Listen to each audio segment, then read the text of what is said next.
Alright, what's up YouTube? I'm uploading this video because I had such a hard time the first time with figuring out how to put these extended lug studs in. So what we ended up doing was cutting these down a little bit.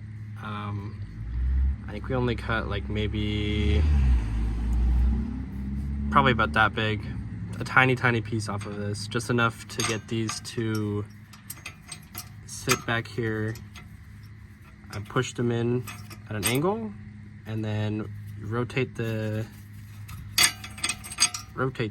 upwards, and it would force the lug nut through, or the stud through the hole.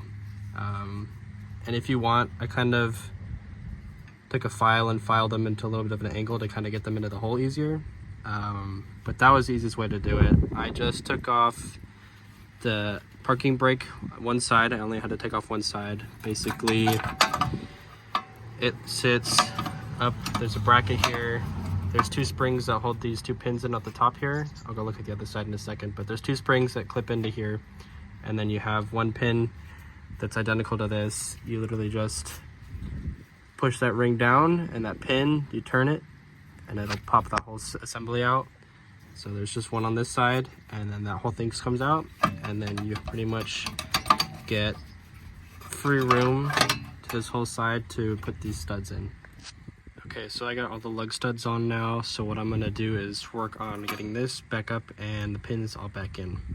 So what you wanna do first is get this little pin into the little valley there, into the little C valley, and then once you get that on, you can go ahead and put this assembly back together. Basically, spring goes first over it, and then once you get that over that, you can put this little topper on, and then it's easier to do it with it slotted in a certain direction.